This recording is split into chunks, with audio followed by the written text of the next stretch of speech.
All-wheel drive hybrid mini pickup truck. It does not get better than this. I'll include a link to the Ford Ogden's website in the description down below. I'll also include a link to my car buying guide. Let's get right into it.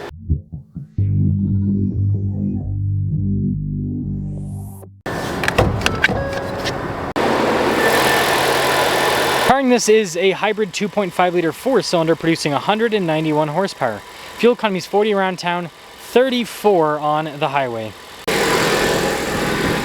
We are closing in on 500,000 subscribers. I'd really appreciate it if you'd help out with that. Now the Maverick has a very boxy design. I mean, look at the hood, for example, with the raised section. And then I like that they're giving you some style even on the hybrid. You can see the headlights, obviously standard across the Maverick lineup. But look at the grille, kind of darker in coloration. You got the nice new Ford logo. Altogether, I think it's a good looking mini pickup truck. Tire and wheel setup is 225 by 65 by 17. You've got metallic gray on the wheels with this particular one.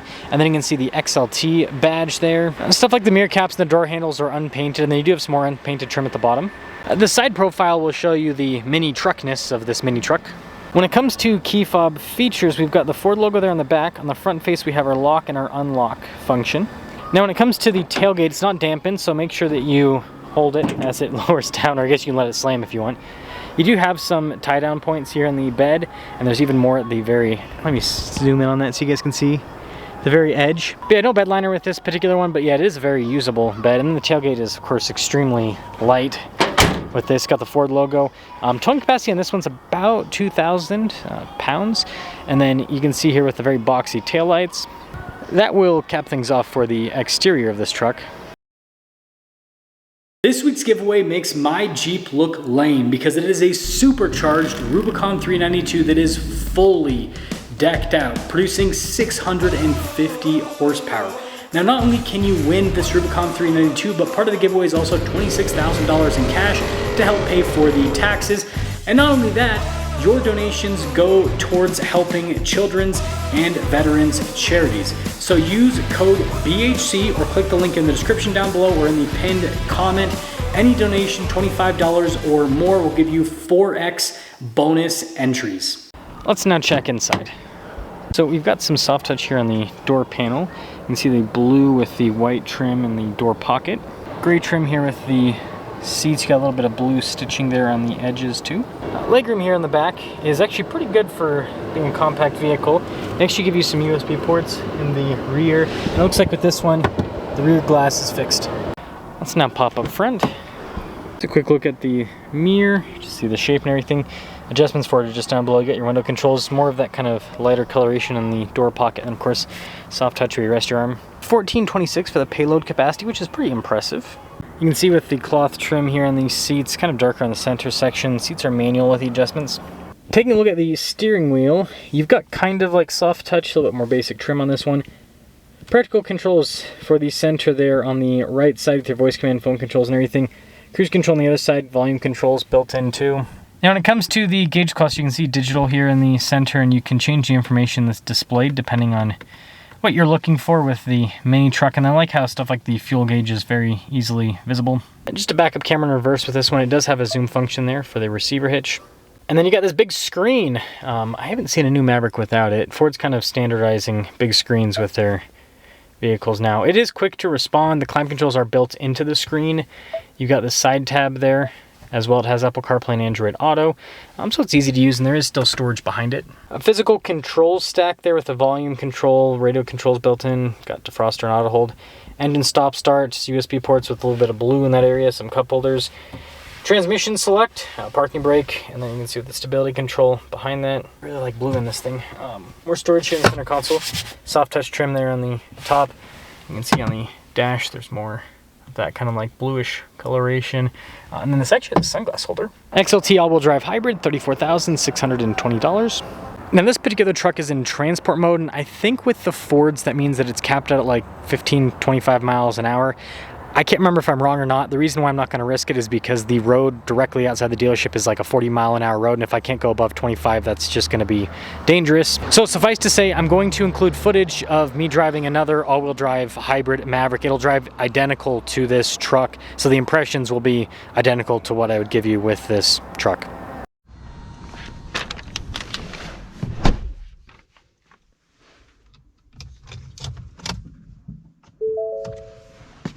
I will will say, my car has key in the ignition, and it's just more visible. Like Ford's is, you can see out the steering wheel, unless you have the steering wheel tilted like that, I guess. Then you'd be able to easily see it, but you kind of have to like look around. Anyways, visibility in this is great. Not a huge vehicle, you can see all around. Now I can't take this out for normal drive. I'll hopefully have another review in the future with one of these. But what I can at least do is give you guys some sort of little impression on this. And I mean, right off the bat, it pretty much feels like the hybrid that we had before. Just, it's all-wheel drive now. And I don't think that's a bad thing, that's what Ford decided to do with this. Let's see if it... Yeah, I mean, just getting that like torque push right off the bat, it feels pretty much in the suspension with how it handles. And the cool thing about the Maverick is it's so small. Yeah, it's got great low-end power.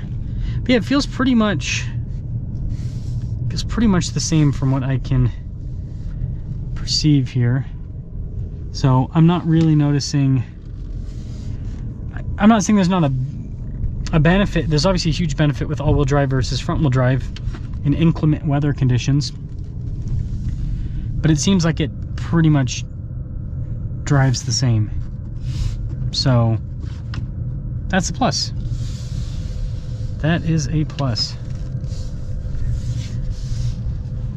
So again, this is a little short video. I guess I'll get one more little kind of acceleration here. Yeah, performance really doesn't feel like it's changed, which is good. You can hear it goes into electric mode as often as it can. So the Maverick Hybrid, this is truly a one-of-a-kind, and this is a huge, like the biggest middle finger to Toyota, because Toyota's the hybrid king, right? They are the hybrid king, and yet Ford is the only manufacturer that offers a small hybrid pickup truck. Honda's Ridgeline, that's unibody, that's really a mid-size pickup truck. That only comes with a V6. The Hyundai Santa Cruz only comes with either a 4-cylinder NA or a 4-cylinder turbo. Ford, however, offers this with the turbo or with the hybrid. And so, yeah, it truly is one of a kind in the market. And Toyota doesn't even have anything like this. I mean, Ford is just selling a bajillion of these, and they'll continue to sell a bunch of them because nobody else, like they're the only game in town. The Santa Cruz has a really small bed. The Ridgeline is basically a mid-sized pickup truck. And so really, if you're looking for a practical small truck-like vehicle, or, you know, some of you will call this a truck. I'm not going to get into that argument in today's video. I think it's a truck. It's got a truck bed. But hey, I'm not going to get in this argument. Decided to get in the argument. Either way, the point that I'm trying to make here with the Maverick is this is really cool. Again, being able to get almost 40 miles per gallon with all-wheel drive, and it's $30,000 for the MSRP. And this has everything you need, frankly.